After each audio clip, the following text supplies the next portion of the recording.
Morning India. आज का सवाल है, क्या सर दोस्त बनानी चाहिए? बहुत ही अच्छा सवाल, बहुत अच्छी बात है।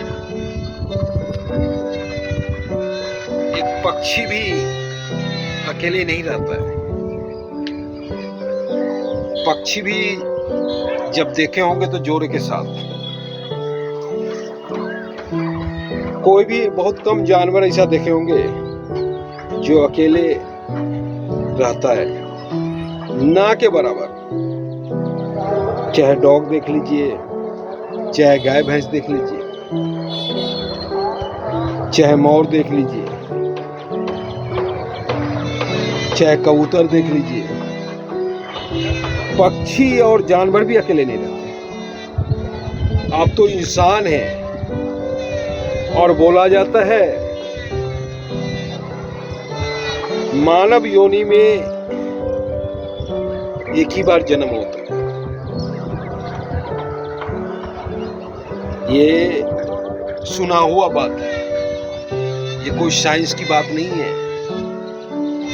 फिर भी मान ले कि मानव योनि में एक ही बार जन्म लेता है,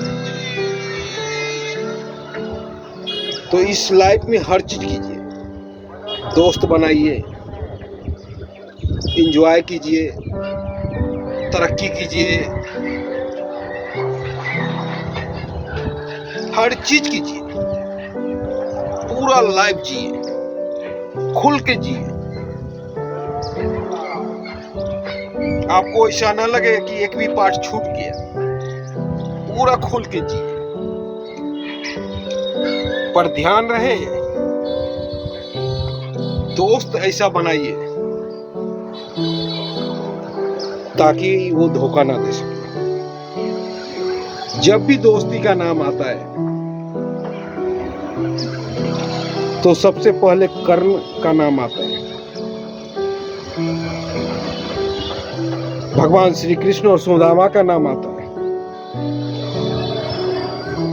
और श्री राम का भी नाम आता है। श्री राम के कई एक दोस्त थे,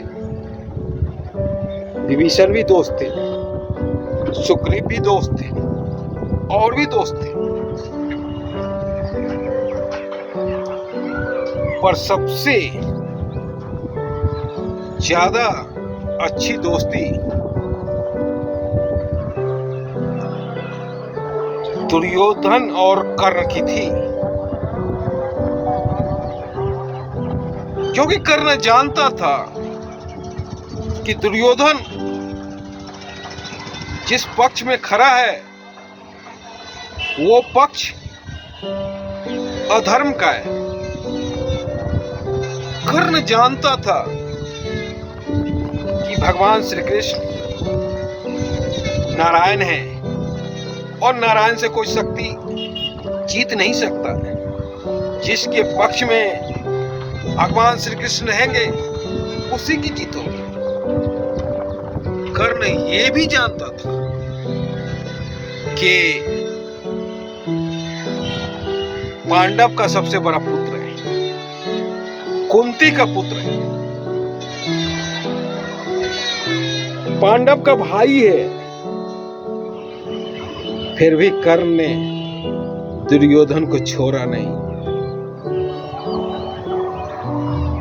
बोला इस राधे पे बहुत ऋण है दुर्योधन का, और ये राधे के लिए रहेगा। कर्ण जब भी याद किया जाएगा तो राधे के लिए किया जाएगा, दुर्योधन के लिए। और मैं जानता हूं कि जिस पक्ष में आप लड़ रहे हैं उसमें तो हार हो ही नहीं सकती थी। भगवान श्री कृष्ण से कर्ण बोले कि क्योंकि आप तो स्वयं नारायण हैं, और नारायण कभी हार ही नहीं सकते। मैं ये भी जानता हूं कि जहां पे दुर्योधन खड़ा है वो अधर्म का पक्ष है, और अधर्म का नाश होना तय है। फिर भी मैं दुर्योधन को नहीं छोड़ सकता। तो ऐसा दोस्त खोजिए। वैसे भी स्वामी विवेकानंद बोले कि जीवन में साथी कम हो, पर जिसमें जीवन हो वही साथी हो। मतलब जिस रिश्ते में जीवन हो उसी से संबंध रखिए। तो दोस्त बनाइए, और दोस्त कृष्ण और सुदामा जैसा, कर्ण और दुर्योधन जैसा,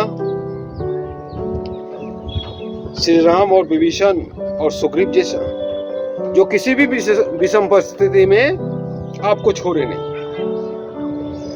और फुल्ली एंजॉय कीजिए। क्योंकि जीवन, मानव जीवन बार बार नहीं मिलता, और इस जीवन में पूरी तरह से एंजॉय कीजिए।